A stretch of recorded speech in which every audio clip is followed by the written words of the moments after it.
couple of weeks ago, I was in the city of Auckland meeting with a friend of mine, and his father was at the table. Now this man was in his 80s, and I looked across and saw an older man, and we got chatting, and he realized that I was working for Voice of the Martyrs, an organization that supports Christians facing persecution. And he looked at me in the eyes and he said, VOM, that's an abbreviation, Voice of the Martyrs, VOM, that's the organization that I support. Oh really? I said, why don't you come over tonight? I was speaking at a Spanish church, but I'll translate, and you could come along.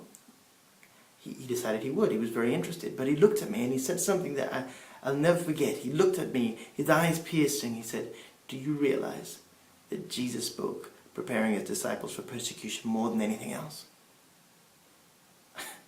I thought to myself, I need to test this.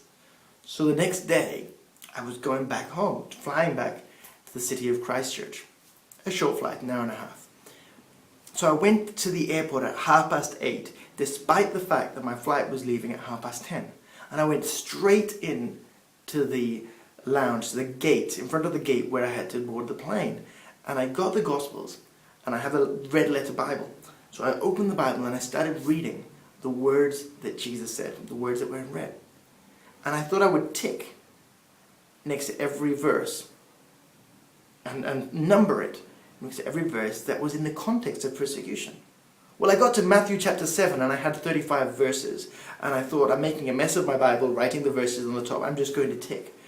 And I got so engrossed, ticking and reading and ticking and saying so much of what Jesus had to say was in the context of persecution. I'm not talking about the context of Rome controlling Israel, but in the actual context of persecution.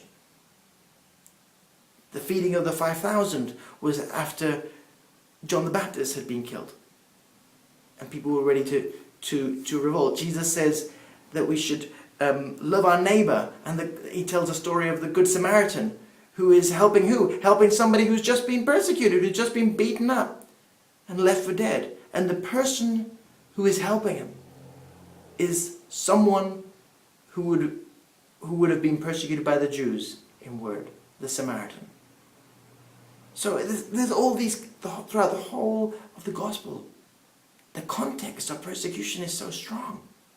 Remembering those facing persecution, the gospel of persecution and suffering is the good news.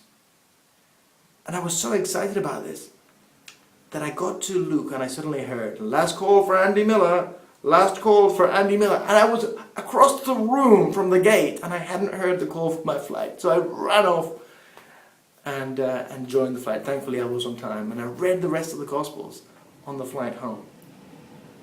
And I challenge you, have a read of the Gospels and have a look at the context of persecution in the Gospel, and you'll realize that the Gospel, the good news of salvation through Jesus Christ, is also the good news of persecution and suffering.